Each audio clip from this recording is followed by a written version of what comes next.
Hello, my name is Andy Brown. I'm the editor of International Construction, and today I'm talking to Clay Gilge.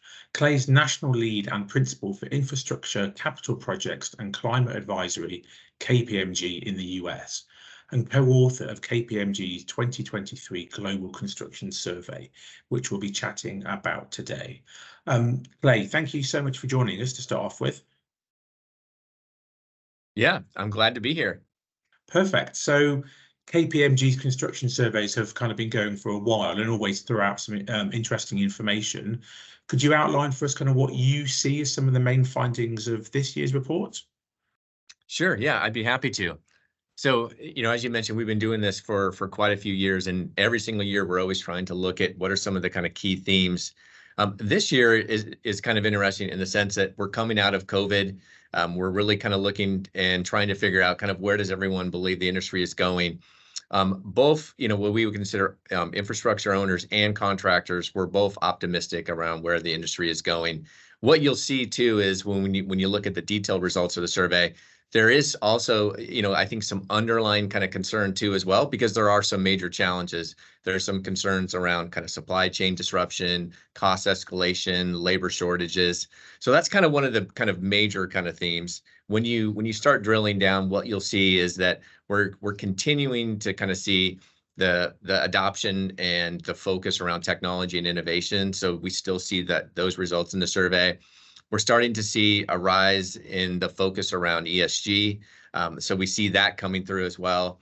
We're also seeing some, continued results around project performance is still not where, industry participants would like it to be. And we're starting to see a few other things, like we're starting to see a little bit of focus around modular. One of the things that we didn't highlight as much in this survey, but we are seeing it quite a bit within the US, and we do have a paper on that. So we're going to be most likely focusing on that more in the future, is that we're starting to see a shift away from fixed price contracts on major large projects. And what you're seeing is contractors actually starting to focus on what we consider as more open book, cost reimbursable for these really large major projects. And that's been something that's a major shift, where contractors aren't willing to take on project performance risk. So that's something that is going to really challenge the industry over the coming years as well. So you kind of mentioned, some of those challenges that the industry is kind of facing that are obviously kind of well known, but kind of despite that, kind of the survey painted quite kind of an optimistic picture. Did that surprise you? It didn't surprise me, and I don't know if that's primarily because I sit in the U.S.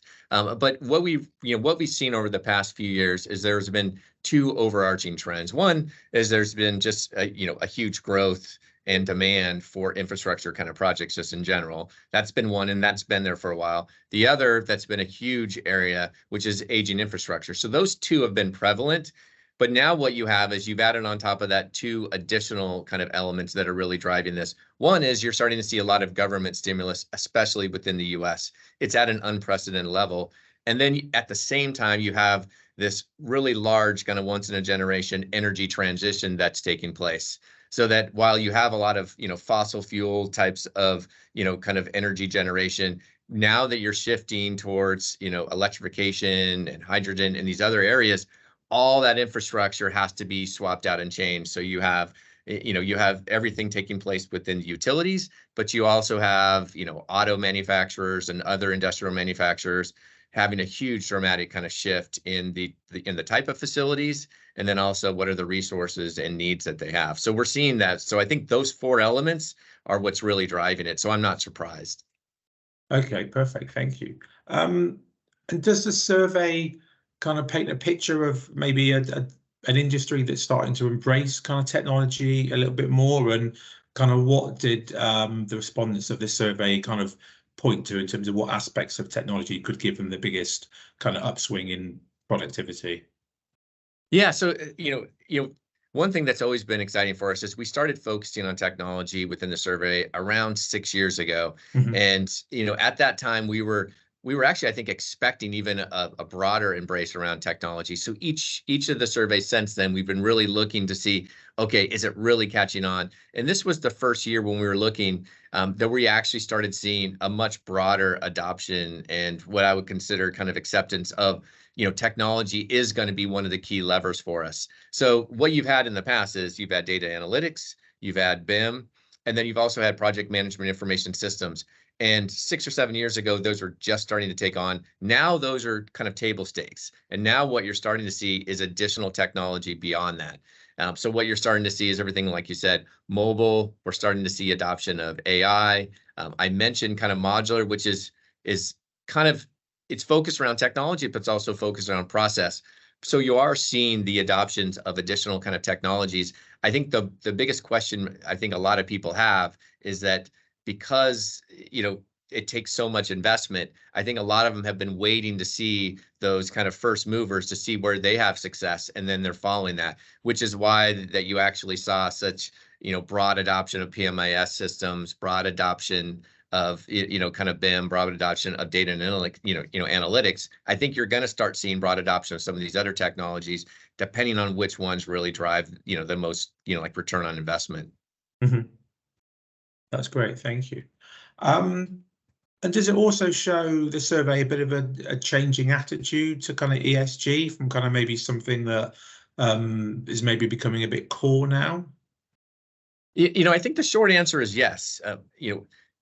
This has actually been the first time that we've really focused on ESG. We've had questions around it, and we've touched on it from a people standpoint, from a diversity, equity, inclusion, but this is the first year that we've really put a heightened focus on it. The one thing that is clear in there that for both owners and kind of contractors is they are focused on it. And what you're starting to see, I think, just like in other areas, is that I think it'll be a little while before we start seeing what are the areas that are going to be the highest priority for them, because what you're seeing is really kind of a broad mix. Some are focused very much on what I would consider the environmental aspect right now. Some are focused, in the US, much more on the social aspect of it. Mm-hmm. But I think what you're going to see over the next few years is you're going to see some common themes around the elevation of ESG and what are going to be the areas that contractors and owners are going to agree that, yeah, this is a priority for us and we are going to make targeted investments.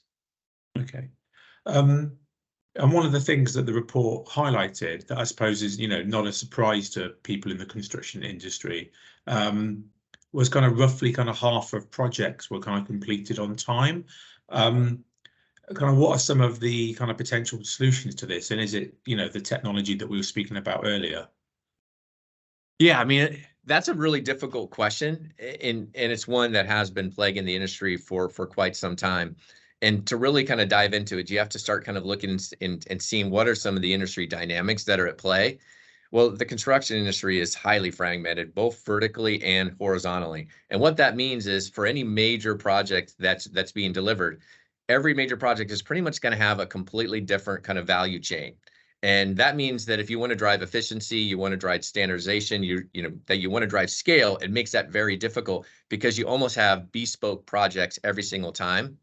One of the things that we are starting to see is, and we've just started seeing over the last year, actually maybe it's been the last 2 years, is there are a couple of companies that are focused on this. And what they are trying to do, as you indicate, is leverage technology to really break down that fragmentation. So what some of them are really trying to do is they're actually trying to come in with a technology that's actually going to create a platform that allows contractors, owners to basically leverage the actual tools and technology that they have to be able to share and exchange data so they can actually start to kind of break down some of those inefficiencies, especially from a supply chain and a schedule standpoint. I think it's going to be challenging, though that's not an easy proposition, but that is where it seems like the investment and the industry is going. Outside of that, you're going to have to deal with consolidation. You're going to have mergers and acquisitions to try to really break down some of that fragmentation through kind of an M&A activity. So I think it's both M&A and both technology is where you're starting to actually see some of those investments. Okay, perfect. Thank you. And my final question really is, it's slightly a broader one, is obviously, as we said at the start, KPMG, you've been doing this for like a while.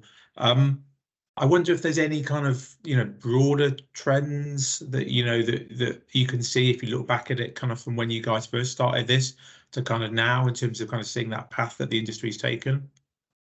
Yeah, and just like you said, I mean, one of the things that is always interesting is if we're always pulling up some of the old surveys and trying to kind of look and say, how has the data been changing, but also what are some of the themes and what are some of the interviews that we've had and thoughts and attitudes. There's two really consistent themes that we've been able to see. One that we were talking about, which is what I would say is the adoption, the acceptance, the rise around technology, where early on technology, I think, was kind of considered secondary. And now what you're seeing is everyone's really focused around technology, knowing that this is a really key driver of our business. We're also starting to see some what I would consider leading construction companies, ones like Suffolk Construction, that almost consider themselves a technology company first and a construction company second, which that's a pretty revolutionary kind of view to say, I believe it's so important that I actually think the industry that I'm in is secondary to the type of company that I am. The second one that we've been seeing, and this is the one that's probably been the longest trend, is that when we were first starting to do this and we were asking questions around risk management, the focus around most contractors, most owners, was that risk management was a very tactical function that existed within projects. And what we've seen over the years is, first, the elevation and rise of risk management to be embedded throughout projects from a process standpoint, from a focus standpoint. But now what we're actually seeing is the elevation of that to where you actually have chief risk officers, and that risk is elevated to a point that it's not just delegated, it's something that you have an actual C-suite executive. And the other kind of key element of that is they're elevated to the enterprise level. And the enterprise level from the standpoint of not just treating it saying, hey, we're just going to look at broad enterprise risk, but we're not going to look at construction and project risk. Elevated to a point where you're embedding risk, the risk management process and functions all the way across, so that you don't have like a major construction project have issues and risks that could bankrupt your entire organization and not have that be elevated all the way up to kind of senior leadership. So we've seen that be one of the other kind of key trends. I mean, there's been other smaller ones, but those have been the two primary ones that that we've really been tracking. And one of the ones that you mentioned earlier, which hasn't really, I don't know if you'd call it a trend or you just call it a consistent theme, is that project performance and productivity has been really kind of lagging, and it's remained pretty steady all the way across. I am very optimistic that what we're going to start seeing now with the embrace around technology is we're finally going to start seeing some of the advancement in productivity. And whether some of that's going to come through modular for certain type of projects, or whether some of it's going to come through technology breaking down some of those barriers, or you're going to see some of the other technology, which is basically starting to see much more robotic process automation and things that are going to make it easier to leverage technology for the actual on-site physical construction. And I think that's what everyone recognizes, is that the more manual labor you have taking place, that's bespoke manual labor, the more of that you have on a project, the more costly it is, the more difficult and challenging, the more that you can leverage technology. And we saw it even during COVID, just leveraging technology. The companies that had invested in technology prior to COVID were in much better shape to actually continue to maintain productivity in their workforce. So I think COVID did allow them to see some of the light at the end of the tunnel around that, and we're going to continue to see more and more investment in that. That's perfect. Thank you so much for your time, Clay. It's been really interesting.